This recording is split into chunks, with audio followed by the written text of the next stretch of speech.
menjelaskan tentang sistem pengendalian manajemen.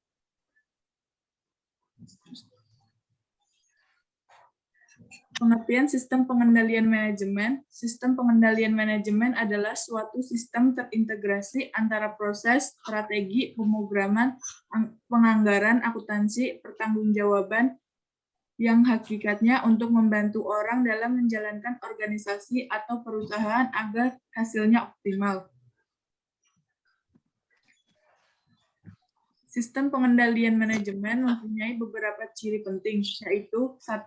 Sistem pengendalian manajemen digunakan untuk mengendalikan seluruh organisasi, termasuk pengendalian terhadap seluruh sumber daya atau resource yang digunakan, baik manusia, alat-alat, dan teknologi, maupun hasil yang diperoleh organisasi, sehingga proses pencapaian tujuan organisasi dapat berjalan lancar.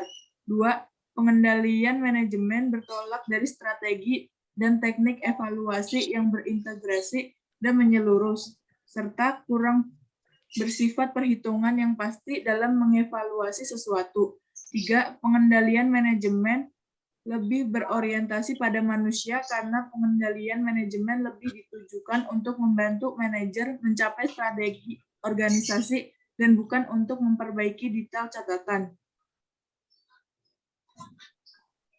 Tujuan perencanaan suatu sistem pengendalian manajemen adalah 1. Diperolehnya keadaan dan integritas informasi. 2. Kepatuhan pada kebijakan, rencana, prosedur, peraturan, dan ketentuan yang berlaku. 3. Melindungi harta perusahaan. 4. Pencapaian kegiatan yang ekonomis dan efisien.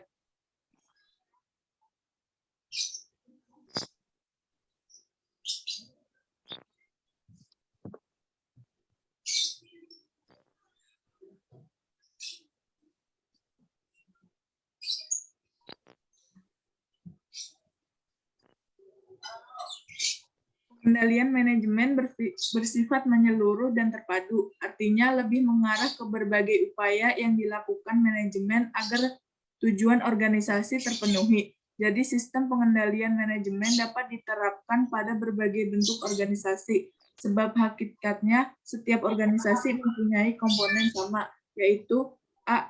W atau work atau pekerjaan, E atau employer atau tenaga kerja, CR atau relationship atau hubungan, E atau environment atau lingkungan.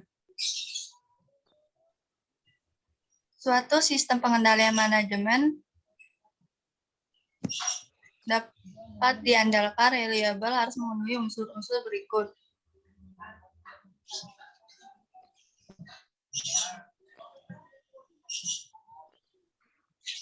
Satu, keahlian karyawan pegawai sesuai dengan tanggung jawabnya. 2, pemisahan tugas. 3, pengendalian terhadap penggunaan harta dan dokumen serta formulir yang penting. 4, sistem pemberian wewenang, tujuan, dan teknik serta pengawasan yang wajar untuk mengadakan pengendalian atas harga, hutang, penerimaan, dan pengeluaran. 5, periksa fisik catatan dengan catatan harta, hutang atau yang benar-benar ada, dan mengadakan tindakan koreksi jika dijumpai adanya perbedaan. Setiap sistem pengendalian manajemen sedikitnya memiliki 4 elemen. Pertama, pelacak atau detektor atau sensor suatu perangkat yang mengukur apa yang sesungguhnya terjadi dalam proses yang sedang dikendalikan. 2, penilai atau asesor, suatu perangkat yang menentukan signifikan dari peristiwa aktual dengan cara membandingkan dengan beberapa standar atau ekspektasi dari apa yang seharusnya terjadi. 3, efektor, suatu perangkat atau umpan balik yang mengubah perilaku jika asesor mengindikasikan kebutuhan untuk melakukan hal tersebut. 4, jaringan komunikasi, perangkat yang meneruskan informasi antara detektor, asesor, dan efektor. Pengendalian manajemen formal melalui tahap-tahap yang saling berkaitan satu sama lain. Terdiri dari proses. Pertama, ada pemrograman atau programming. Dalam tahap ini, perusahaan menentukan program-program yang akan dilaksanakan dan memperkirakan sumber daya yang akan dialokasikan untuk setiap program yang telah ditentukan. 2, penganggaran atau budgeting. Pada tahap penganggaran ini, program direncanakan secara terinci, dinyatakan dalam suatu monitor untuk waktu periode tertentu, biasanya 1 tahun. Anggaran ini berdasarkan pada kumpulan anggaran dari pusat pertanggungjawaban. 3. Operasi dan akuntansi, operating atau accounting. Pada tahap ini dilaksanakan pencatatan mengenai berbagai sumber daya yang digunakan dan penerimaan-penerimaan yang dihasilkan. Catatan dan biaya-biaya tersebut digolongkan sesuai dengan program yang telah ditetapkan dan pusat-pusat tanggung jawabnya. 4. Laporan dan analisis atau reporting and analysis. Tahap ini paling penting karena menutup suatu siklus dari proses pengendalian manajemen agar data untuk proses pertanggungjawaban akuntansi dapat dikumpulkan. Analisis laporan manajemen antara lain dapat berupa A. Perlu tidaknya strategi perusahaan diperiksa kembali. B. Perlu tidaknya dilakukan penghapusan, penambahan, atau pengubahan program di tahun yang akan datang. C. Dari analisis penyimpangan dapat disimpulkan perlunya diadakan perubahan anggaran apabila suatu realistis.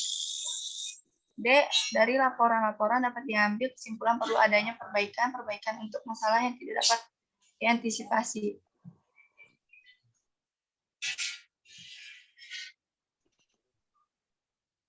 Audit manajemen. Pengertian audit manajemen. Audit manajemen merupakan audit yang dilaksanakan untuk menilai efisien dan efektivitas kegiatan suatu organisasi dalam prosesnya untuk mencapai tujuan organisasi tersebut.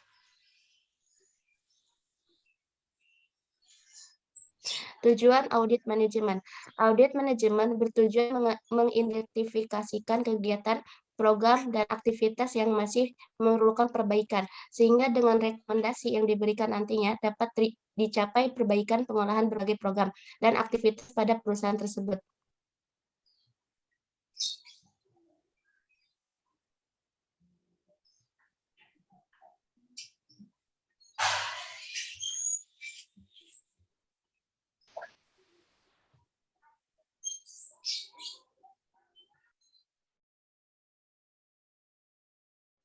Pada umumnya, suatu audit manajemen dibutuhkan apabila manajemen menghadapi masalah sebagai berikut. 1. Penurunan laba perusahaan secara terus-menerus. 2. Turnover karyawan tinggi. 3. Prestasi atau performa suatu departemen bawah standar. 4. Adanya kebutuhan untuk menemukan suatu daerah atau area yang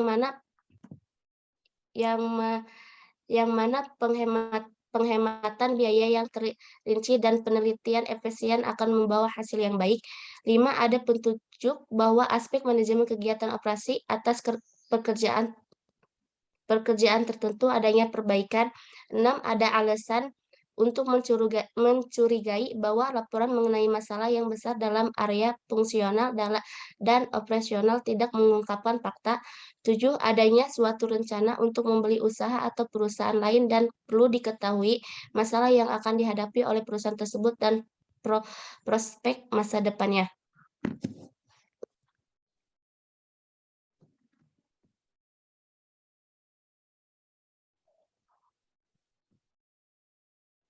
Menurut Bayangkara 2008-15 ada beberapa ruang lingkup audit manajemen pada berbagai fungsi bisnis utama perusahaan, yaitu 1.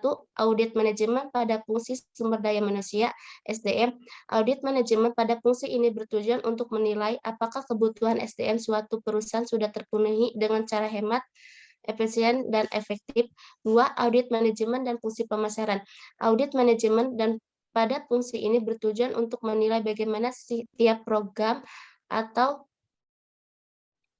aktivitas pemasaran yang dilakukan mencapai tujuan melalui pengolahan sumber daya yang efektif dan efisien. 3. Audit manajemen pada fungsi produksi dan operasi. Audit manajemen pada fungsi ini bertujuan untuk melakukan pengujian terhadap ketaatan perusahaan dalam menerapkan berbagai aturan dan kebijakan yang telah ditetapkan dalam operasi perusahaan. 4. Audit manajemen pada fungsi sistem kepastian kualitas. Audit manajemen pada fungsi ini bertujuan untuk menilai apakah sistem kepastian kualitas yang diterapkan perusahaan telah mampu memandu proses operasi perusahaan untuk dapat mencapai kualitas produk sesuai dengan standar yang telah ditetapkan.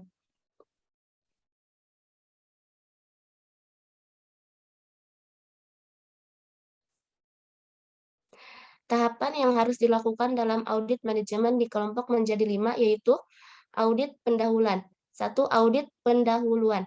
Audit pendahuluan dilakukan untuk mendapatkan informasi latar belakang terhadap objek yang diaudit. 2. Review dan pengujian pengadilan manajemen. Pada tahap ini, auditor melakukan review dan pengujian terhadap pengadilan manajemen objek audit dengan tujuan untuk menilai efektivitas pengadilan manajemen dalam mendukung pencapaian tujuan perusahaan. 3. Audit terinci. Pada tahap ini, auditor melakukan pengumpulan bukti yang cukup dan kompeten untuk mendukung tujuan audit yang telah ditentukan. 4. Pelaporan. Tahap ini bertujuan untuk mengkomunikasikan hasil audit termasuk rekomendasi yang diberikan kepada berbagai pihak yang berkepentingan. 5. Tindak lanjut. Sebagai tahap akhir dari audit manajemen, tindak lanjut bertujuan untuk mendorong pihak-pihak yang berwenang untuk melaksanakan tindak lanjut atau perbaikan sesuai dengan rekomendasi yang diberikan. Sekian dari kelompok kami. Assalamualaikum warahmatullahi wabarakatuh.